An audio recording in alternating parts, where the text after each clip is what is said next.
Bien.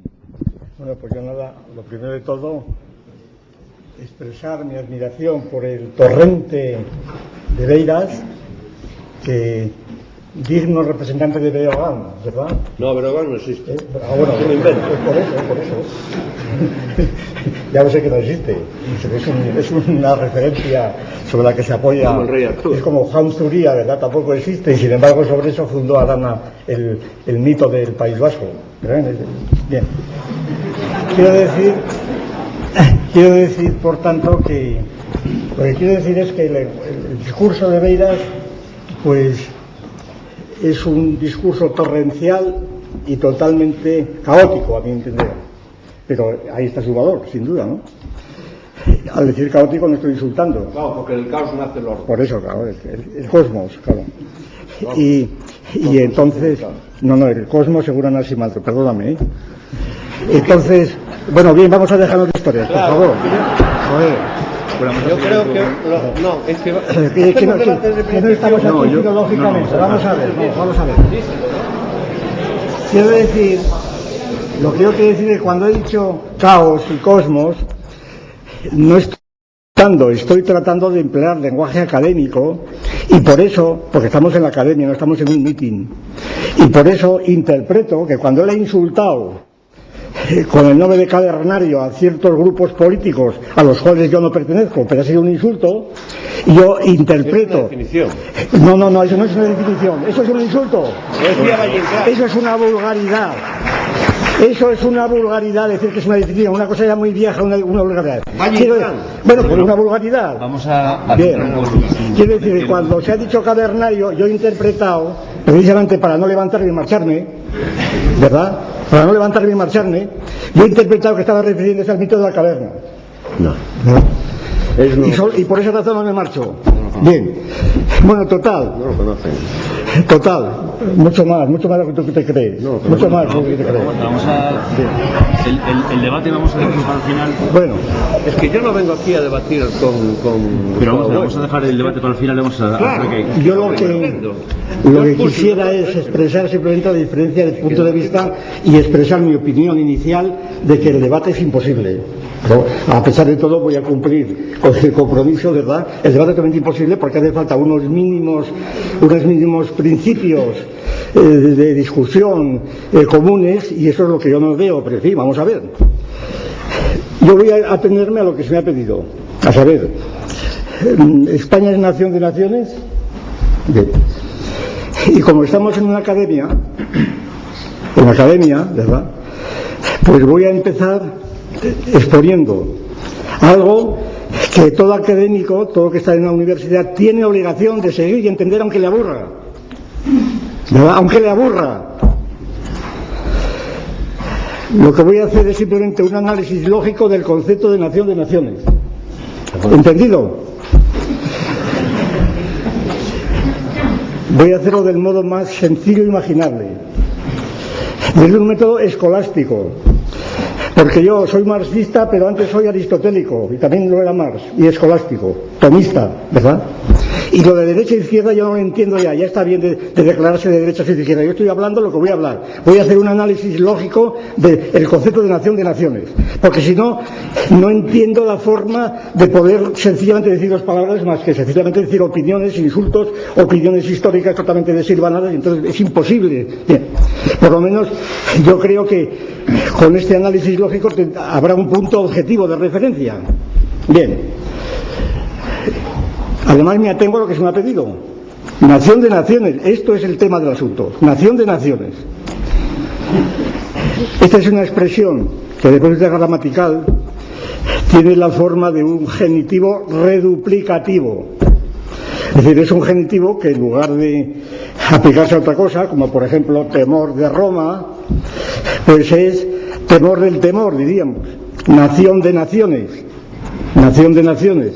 Es un genitivo reduplicativo. Y estos genitivos pues son facilísimos de construir. Claro, verbalmente pues no tienen ninguna dificultad. Decir nación de naciones se dice en un minuto y ya está dicho todo.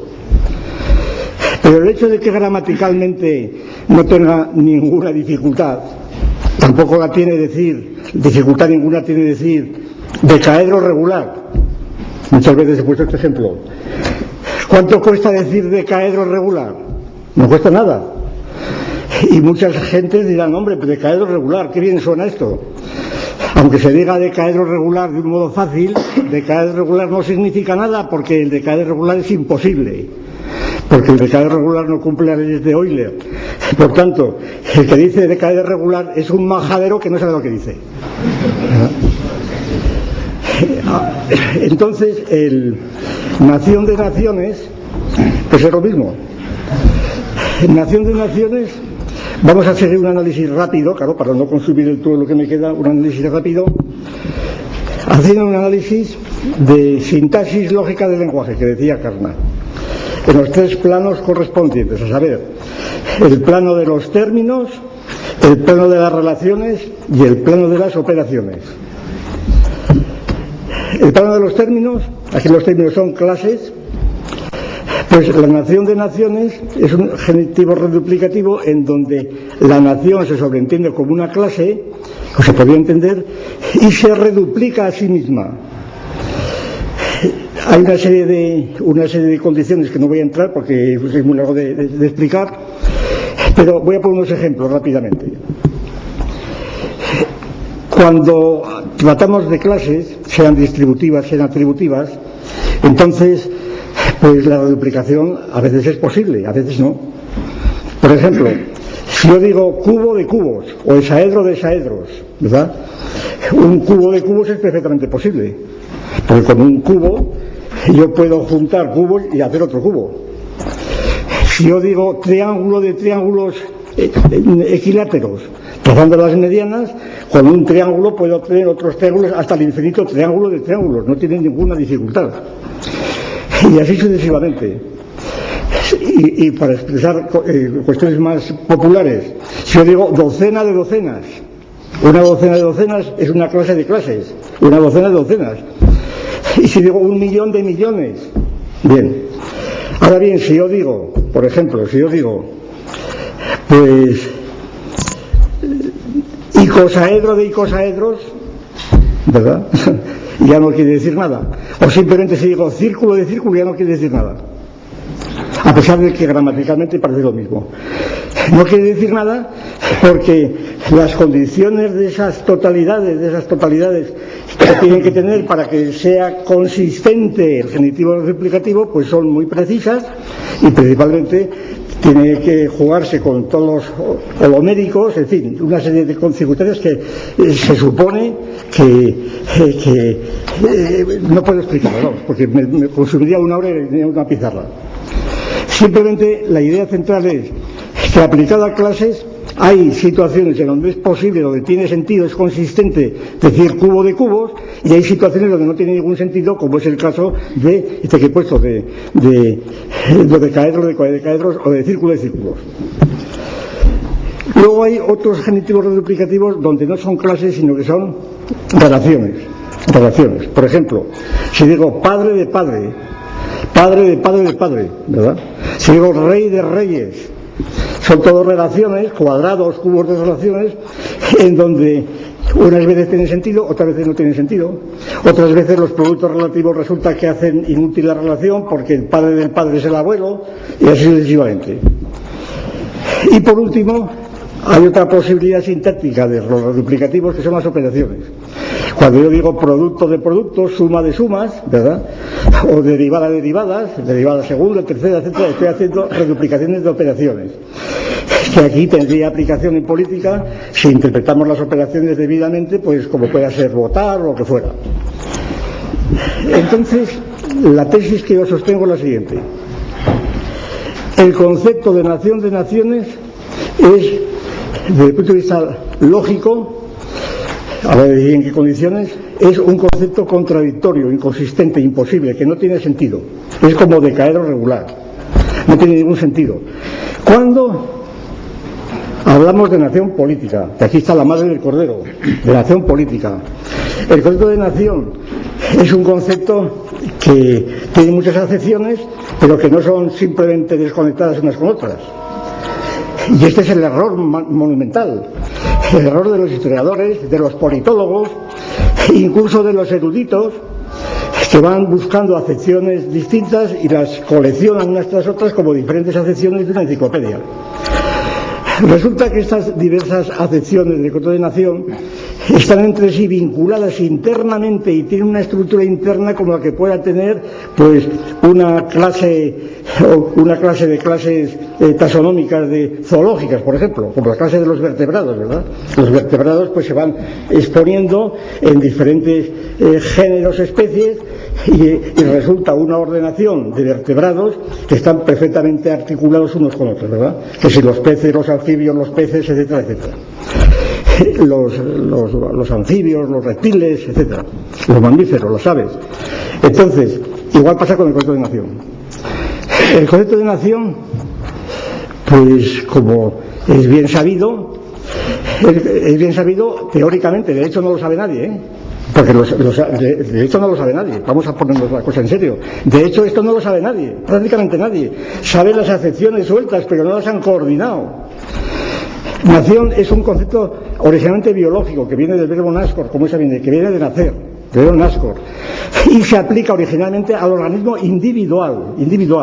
Cuando hablamos de nación, que es una palabra latina, que viene de nascor, y aquí hay que acudir necesariamente pues a todas las fuentes latinas, Cicerón, Varrón, etcétera, etcétera. Entonces, aquí se ve claramente, por ejemplo, Varrón, cuando dice Varrón, natio dentium, nacimiento de los dientes,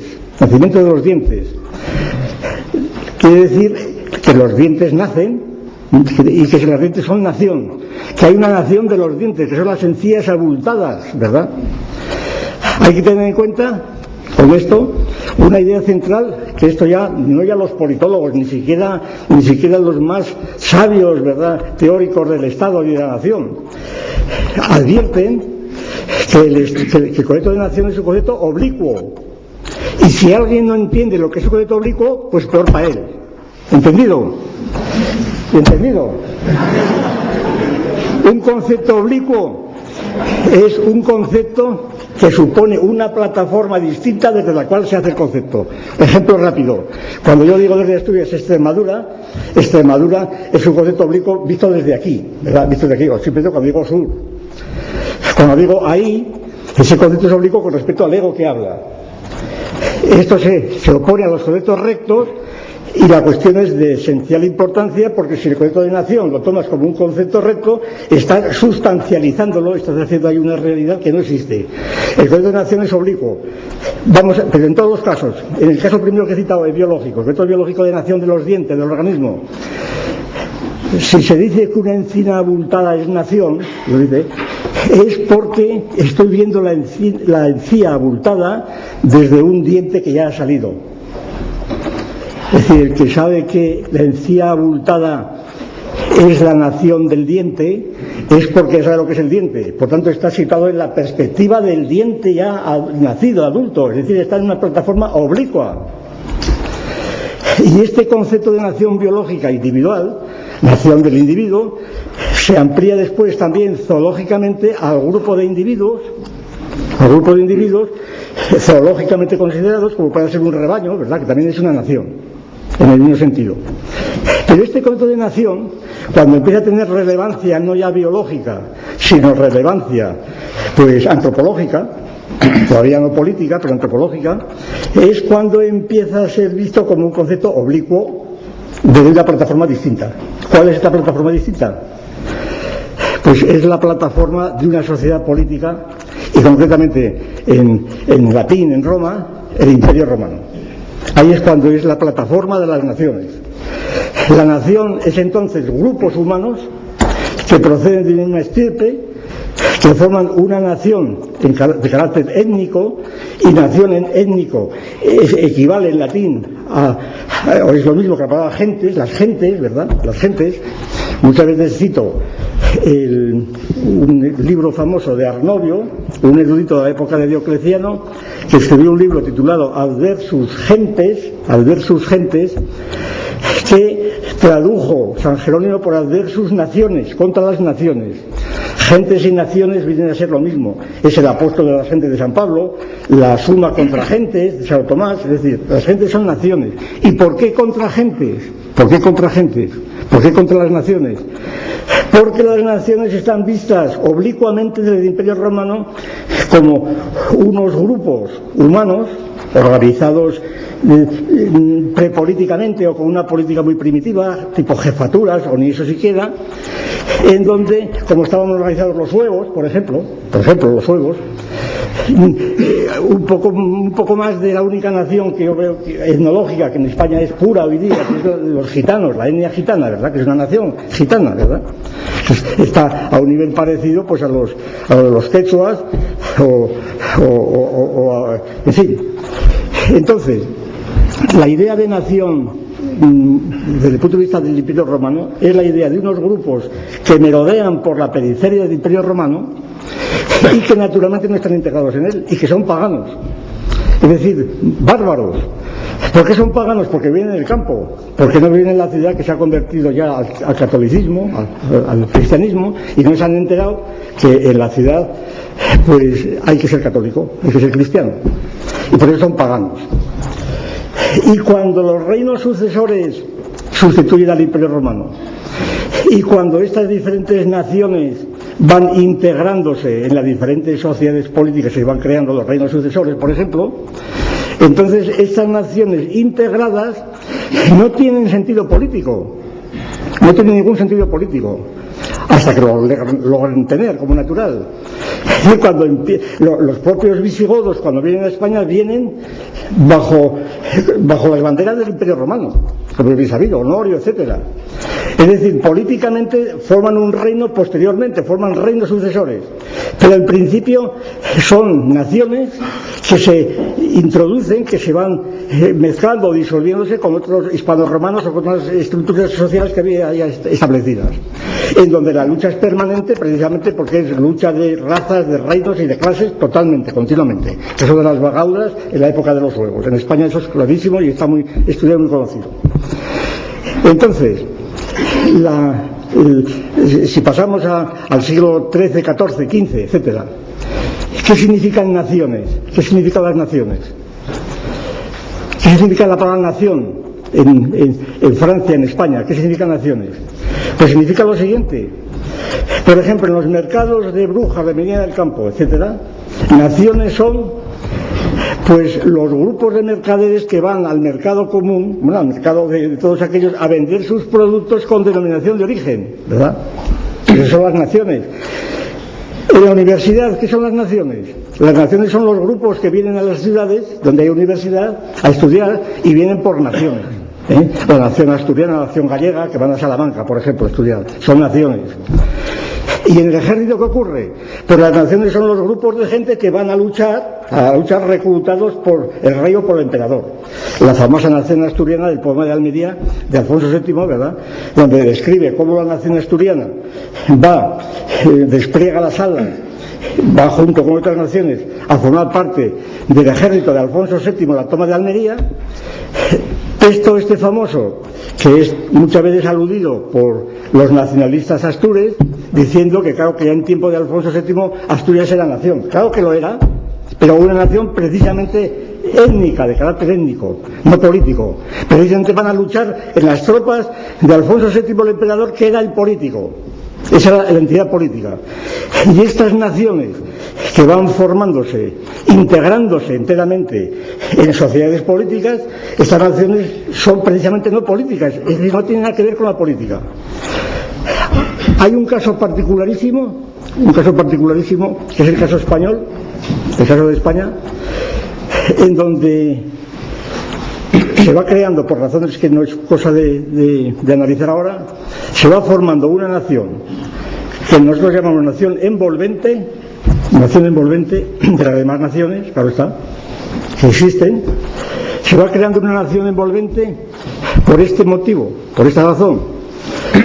Pues porque por circunstancias históricas, por ejemplo a principios del siglo XV-XVI, sobre la base de 10 millones de habitantes de la península, pues casi 8 millones y medio son castellanohablantes, y forman la nación española, aquella que está escrita en el Quijote y en otros muchos lados. Cuando dice Don Quijote, dice el bachiller Carrasco, le dice a Don Quijote: tú eres espejo de la nación española. Eso lo dice Cervantes en el siglo XVI. Entonces, la idea de la nación española está viviendo ya, y es la primera idea de nación española que no se reduce a Castilla, se reduce prácticamente a toda la península. ¿Por qué? Porque la palabra española empieza en el siglo XII aproximadamente, y se llama español por parte de los provenzales o de los italianos, etcétera, empiezan a llamar nación a los que viven en España, y por esto destacando de ellos el carácter bronco de su proceder, porque habían conocido a los españoles a través de los catalanes y aragoneses, precisamente. De manera que, entonces, estos son los primeros modelos de españoles que hay. Y entonces, estos españoles, que prácticamente son los que componen la película, no son en modo alguno un concepto político, no son concepto político. La nación española no es política, es una nación, del siglo XVI, es una nación étnica, cultural, histórica, que naturalmente se consolida inmediatamente cuando el descubrimiento de América, cuando vuelven de América y cuando los de fuera empiezan a distinguir a los que viven en la península como una gente muy especial, ¿verdad? Enemiga, generalmente enemiga, pero que llaman españoles, y a la que empiezan a temer pues por las razones del imperio. Y naturalmente la lengua española se hace universal porque es la lengua del imperio. ¿Por qué va a ser sino universal? Cuando aquí se dice una y otra vez, es que el español es la lengua del imperio, naturalmente, por eso lo hablan 400 millones. ¿Por qué hablaban latín? Porque por el imperio romano. ¿Y por qué se habla el inglés? Por el imperio británico. Pero es que una lengua se va a hablar así por gratis, ¿no? Se habla porque ha habido una historia detrás, porque una lengua no es algo que se improvisa, es algo que tiene una historia detrás, no se puede improvisar. Entonces las comparaciones sincrónicas, digamos, actuales de una lengua con otra no tienen sentido. La lengua tiene una historia detrás, y el español tiene detrás pues los siglos del imperio, naturalmente, por eso es el español. Y el imperio no es simplemente una cuestión postiza, es que el imperio determina que el desarrollo de una lengua sea totalmente distinto de cuando una lengua se ha desarrollado circunscrita a un territorio concreto, en donde no ha habido posibilidad de mezclar las diferentes terminologías tan diversas que exige un imperio de carácter técnico, político, moral, estético, etcétera, etcétera. Es decir, la comparación y la estructura de una lengua no es simplemente abstracta, es esencialmente histórica. Lo que quiero decir y subrayar entonces es que la nación española, a la altura del siglo XVI y XVII y XVIII, hay una nación perfectamente identificada desde el punto de vista cultural, envolvente, no porque haya disuelto a las demás naciones, que existen de algún modo, pero muy debilitadas en relación con Francia o con Alemania. Existen, pero coexisten con las otras, están como, por eso digo envolvente, es una nación envolvente de las otras. Y esta envoltura naturalmente se hace mucho más potente cuando los intereses comunes hacia el imperio pues convergen, como natural. Precisamente cuando esta envoltura empieza a rasgarse es cuando el imperio se hunde. Precisamente estos problemas en serio que tenemos ahora empezaron en el año 98, cuando se perdió la última posesión del Imperio Español con Cuba y Filipinas. Ahí empezaron los problemas realmente del separatismo que tenemos ahora, no antes. Porque todo lo demás es mentira, todo lo demás son fantasías completas, totalmente falsedades completas, como la de Jausturía o no digamos como la de el famoso Borrell I, ¿verdad? Borrell I, que celebran el milenario de Cataluña, cuando Borrell I se dice en rey de Cataluña, cuando lo que se declara es conde de Barcelona y duque, aténganse bien, agárrense, duque de España Citerior, ¿verdad? Este es el título de Borrell I. Y solamente después, en la época de Alfonso II, etcétera, y Ramón Berenguer IV se une a la corona de Aragón, y entonces empieza naturalmente a ser otra cosa, y allí es cuando se inventan las 4 barras famosas de etcétera, etcétera. Dejamos el calvo bien. Para ir terminando. Entonces, la nación española del siglo XV, XVI, XVII y aún antes, vamos, XV, XVI, XVII, es una nación envolvente, pero no política. Y políticamente es una nación, pues, multiestatal, diríamos, multiestatal, por lo menos de los reyes católicos, en el sentido de que hay muchos reinos en ella. Es la inversa de un estado multinacional, concepto que no tiene ninguna dificultad.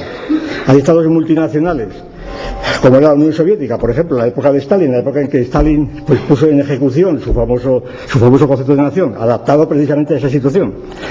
Y entonces la idea inversa es la de una nación multiestatal, o por lo menos con muchas unidades políticas diferenciadas, como podría ser el Reino de Aragón, el Reino de Castilla, el Reino de León, etcétera, etcétera, incluyendo los reinos árabes, el Reino de Granada al final. Pero en fin, esto es otra cuestión distinta. Entonces, quiero decir que esta idea de nación española ni siquiera tiene sentido político en la época de la sucesión de Carlos II en la figura de Felipe V. Muchas veces hemos recordado cómo en el acto celebérrimo en Versalles, en lo de Luis XIV, está dando la corona a Felipe V, le dice el embajador Castelldorrius, parece ser que lo dijo, no Luis XIV, aquella famosa frase: qué gozo, ya no hay Pirineos, ambos formamos, España y Francia, una sola nación. Esa nación no tiene sentido político, esa nación tiene un sentido étnico o biológico. Probablemente quería decir, los Borbones formamos una sola nación, ¿verdad? Somos de la misma casta los dos, las dos dinastías que vamos a ver aquí. Y entonces, pero sobre todo, cuando lee el testamento y dice Luis XIV, y la nación española, te entrego la corona de España, dice, porque la nación española así me la ha pedido humildemente y yo quiero cumplir los destinos del cielo. Aquí la nación no tiene el menor sentido político. Basta comparar este famoso acto de Versalles hacia 1700 con lo que ocurre 80 años después, 90 años después, en la Asamblea Francesa, cuando el presidente de la Asamblea le dice a Luis XVI: me parece que la Asamblea no obedece ya a nadie y menos al rey, ya no obedecerá a nadie. Es decir, en estos 90 años ha cambiado completamente la idea de nación. Y esta idea de nación es la nación política que brota no de la nación étnica, atención, en absoluto. La idea, pues debida pues sobre todo a Mazzini y a Mancini, pero sobre todo a Fichte, cosa que yo insisto una y otra vez, y muy poca gente tiene la paciencia de tomarlo esto en serio. Y esto lo he estudiado a fondo, quiero decir que sé lo que estoy diciendo. Quien inventa la idea de nación política y Estado como nación cultural es Juan Teófilo Fichte, que inventa la idea de nación cultural y de Estado cultural y de Estado de cultura. Porque para Fichte la nación ya no es, o el Estado ya no es Estado gendarme, ni Estado de Derecho, ni Estado de Bienestar, es Estado de cultura. Lo único que justifica el Estado es la cultura. ¿Y qué es la cultura? Nadie sabe lo que es la cultura, nadie lo sabe lo que es, pero absolutamente nadie. Esto sí que es un flatus vocis cuando decimos la cultura. Ni siquiera la ministra de Cultura sabe lo que es la cultura. Es una cosa ridícula, ¿verdad? La cultura, lo que dice. Y yo he llegado a proponer esta definición, por lo menos operacional. Cultura es todo aquello que pertenece a la circunscripción del Ministerio de Cultura, ¿verdad? ¿Qué es cultura asturiana? Todo aquello que pertenece a la circunscripción, la jurisdicción de la Consejería de Cultura. Claro, porque ustedes vean que si el Ministerio de Cultura es un Ministerio de Cultura, resulta que el Ministerio de Agricultura, que es donde empieza la Agricultura, queda fuera de su jurisdicción. ¿Qué se entiende por cultura cuando el Ministerio de Cultura no está dentro de su jurisdicción el Ministerio de Agricultura? ¿Y el Ministerio de la Guerra? La guerra es la forma de cultura por excelencia, ¿verdad? Esto es puro marxismo. Pero ¿quién ganó la guerra mundial? La primera y la segunda y la tercera, aquellos que tenían mejores armas. Pero ¿de dónde salieron los misiles? ¿De dónde salieron los ordenadores? ¿De dónde salieron pues todos los grandes logros del siglo XX, de la guerra, primera y la segunda, la aviación, etcétera, la televisión, de la primera y segunda guerra mundial? La guerra la ganan no los que tienen más fuerza, sino que tienen esa fuerza pero aplicada realmente a obras culturales de primer rango. Es decir, la cultura no es solamente decir unos versos, ¿verdad?, en portugués o en lo que sea.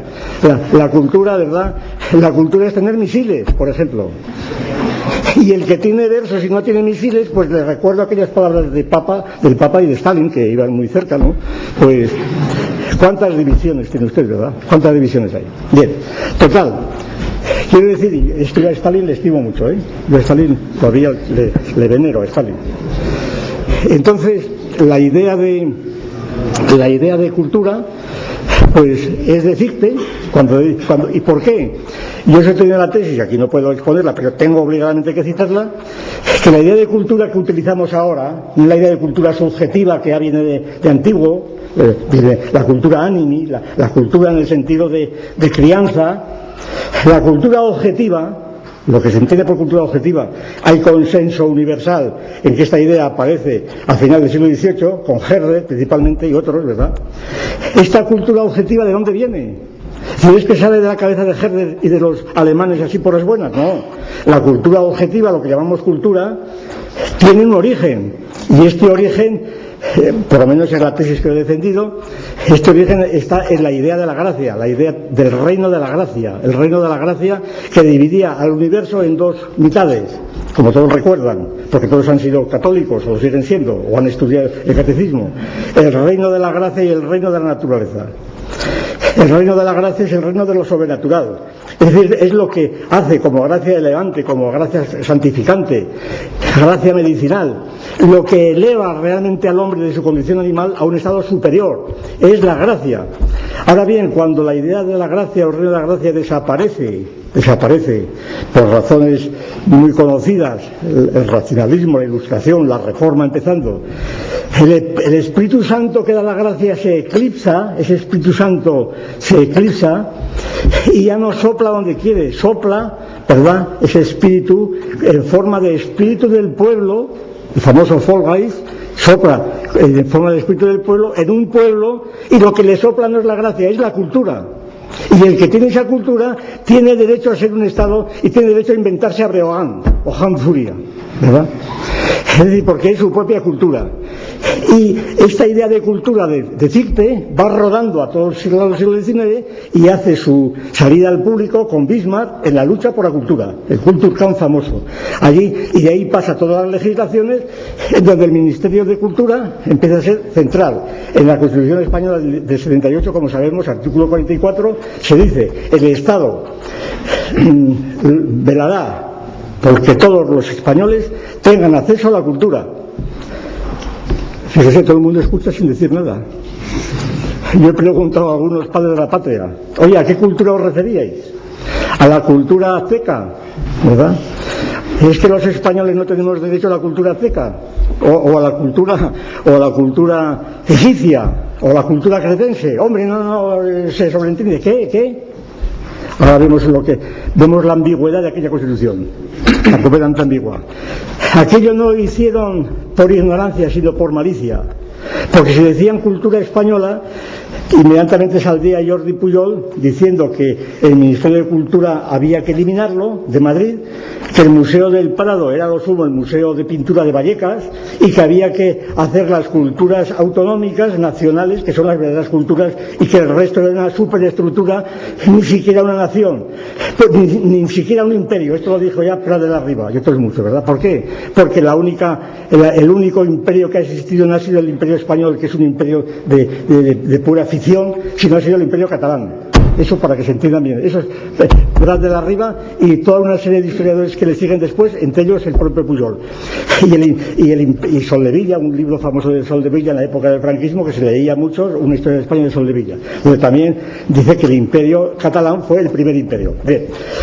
Entonces, ¿qué ocurre? Ya corto ya. ¿Qué ocurre? Que la nación española, cuando se dice que si hay nación de naciones o no, pues la nación española, como nación política, que empieza, como es bien sabido, también casi consenso, empieza en las Cortes de Cádiz, precisamente después de la Guerra de la Independencia, es cuando España hace su propia revolución, que no sigue los pasos de la jacobina como natural, pero que sigue otro tipo de revolución, y entonces esta revolución, que es donde desaparece la soberanía, Flores de Estrada, pues recuerdan aquella famosa frase escrita en una especie de borrador que hizo en 1809 en Cádiz, y dijo: y por tanto, llamar soberano al rey es crimen de lesa patria. Ahí está la fórmula de la Revolución Española. El soberano, el rey, no es soberano. la única soberanía está el pueblo. Artículo primero, la nación española está constituida, de Cádiz, está constituida por todos los ciudadanos que viven en ambos hemisferios. Artículo tercero, la soberanía reside en la nación. Esta nación política es de la que estamos hablando. Allí empieza la nación española política, que contiene naciones étnicas, entre ellas de los gitanos, por ejemplo, que nadie se acuerda de ellos. Aquí hablamos todo el mundo de los vascos, y por qué no los gitanos, ¿verdad? Esa es una nación que étnicamente es más pura todavía, tiene la endogamia propia de una nación biológica y étnica, ¿verdad? Tiene decir que los catalanes son nación. Los catalanes nación, pero si la mitad de los catalanes son andaluces o murcianos o gallegos, ¿verdad? Pero ¿de dónde sacar que Cataluña es una nación étnica? Lo que quiere ser una nación política, que es muy distinto. Entonces, la nación de naciones tiene algún sentido cuando hablamos de naciones étnicas. Naciones étnicas. Lo dice Renan, lo dice, bueno, todos los que quieran, ¿verdad? Y comentando a San Pablo, precisamente, parafraseando a San Pablo, ya no hay griegos ni bárbaros, ya no hay gentiles, etcétera, todos somos parte del cuerpo de Cristo. Esta es la idea que inspira la idea de la nación política moderna. Si ya no hay bretones, ni galos, etcétera, somos todos nación francesa, somos todos franceses, ¿verdad? Y entonces, esa idea de nación que refunde a las anteriores puede llamarse nación de naciones en el plano étnico, naturalmente. Hasta cierto punto, porque en esa refundición las naciones componentes desaparecen y se refunden en el resultado total. Pero no es contradictorio. Pero en cambio la nación política es contradictoria. ¿Por qué? Por la soberanía. Porque si la nación política se define por soberanía y si no, no tiene derecho a llamarse nación política, es decir, si alguien está hablando de nación política o de nación política sin referirse a la soberanía, está mintiendo y está haciendo la ficción que estamos viendo estos días con el estatuto, hablando del estatuto en el preámbulo, que Cataluña es nación. Hombre, sería posible concederle algo que es nación étnica, que no lo es por la lengua, porque ya digo, es lo menos nación que hay Cataluña actualmente. Más de la mitad pues no son catalanohablantes. Entonces, pero en ningún modo es nación política, más que cuando lo sea. Lo que quieren ser es nación política, es decir, lo que quieren es ser un Estado, una independencia, por nación política es el Estado. Y entonces, y termino, lo que es totalmente incompatible es una nación de naciones políticas, porque la soberanía, si está en uno, excluye absolutamente a los otros. Yo cito muchas veces aquella famosa frase: así como no cabe el sol y la luna en el cielo, en el mismo cielo, así tampoco caben Darío y Alejandro en la tierra. Así tampoco caben dos naciones en la península ibérica. No caben dos naciones políticas. Entonces, las demás étnicas, todo lo que se queda. ¿Y cómo se debate esto? No por absolutamente discutiendo. Esto se debate por el que tenga más fuerza. Vamos a ver si nos entendemos, ¿eh? Aquí es cuestión de fuerza exclusivamente, a mi entender. Aquí no cabe dialogar. ¿Qué se va a dialogar? ¿Qué se va a dialogar? Aquí o uno defiende a España y se siente españolista y sencillamente la arma en cuanto alguien se mete con España, ¿verdad? Atención, atención, atención. Si alguien se siente de la nación española, no tolerará absolutamente que su presencia se haga el menor gesto ni sonrisa siquiera al respecto, ¿verdad? Y esto sigue adelante si hay fuerza para mantenerlo. Si los españoles han ido perdiendo la fuerza y te da lo mismo, ¿verdad? Y empiezan a pensar solo, pues qué comodidad si no hay tiros ya, ¿verdad? A ver qué pensión me pagan ahora, a ver si logro que el que mató a mi marido se vaya a la cárcel a cumplir penas, si es posible íntegramente, a pesar de que la reinserción social es la que inspira el Código Penal, ¿verdad? Pero que las cumpla enteramente. Entonces, claro, entonces no hay nada que hacer. Por tanto, yo creo que la nación política, que va unida esencialmente al Estado y el Estado va unido esencialmente a las armas, porque el Estado de Derecho sin las armas es puro papel mojado, con perdón de los juristas que me escuchan, ¿verdad? El Estado de Derecho, que naturalmente los juristas, pues ya termino con esto, pero es para redondear la argumentación. El Estado de Derecho, a mi juicio, pues está muy bien, ¿verdad?, desde el punto de vista doctrinal, pero carece completamente de de capacidad de actuar si no tienen unas armas que lo defienden. Y esto lo dice Don Quijote cuando le dice: las armas son superiores a las letras. El famoso discurso de las armas y las letras. Las armas son superiores a las letras, y las letras son las letras de los abogados, son las leyes, no son los poemas de Lope de Vega y demás. Las armas son superiores a las leyes, porque sin las armas las leyes son papel mojado. ¿Y por qué no hay un Tribunal Internacional de Justicia, como quiere el pensamiento Alicia, verdad? Un Tribunal de Justicia en donde no sé en qué sitio, verdad, que está flotando por toda la estratosfera, unos jueces estuvieran emanando, independientemente de todos los demás poderes, emanando pues las sentencias. ¿Por qué no se crea el Tribunal de Justicia? ¿Por qué no se creó en los años 20, cuando fue suscitada la cuestión por el presidente Wilson de la deslegitimación de la guerra y aquella famosa discusión de varios años que terminó con la Segunda Guerra Mundial, por cierto? ¿Por qué no hay un Tribunal de Justicia Internacional? Ni lo puede haber, más que ese fantasma del tribunal que hay en La Haya, etcétera. Pues por una razón, yo creo que es evidente, porque ese Tribunal de Justicia, las sentencias que él aplicase, si iban contra algunos de los socios de esa sociedad universal, pues naturalmente no aceptarían esa sentencia. Y como no la acepta Estados Unidos, como no la acepta la Unión Soviética, etcétera. Y entonces, ni China. Es decir, entonces, ese Tribunal de Justicia sería un tribunal escolástico para estudiar las profundas y sutiles sentencias que dieran, pero no sería un tribunal real, sería simplemente una escuela de derecho, sencillamente. Por eso, un Estado político necesita un ejército, unas armas, y si no, no hay Estado político. Naciones políticas, las que quieran, pueden subsistir con la cultura, cantando cantos, inventándose la historia, haciendo fabadas, haciendo butifarras y bailando la sardana, y no más.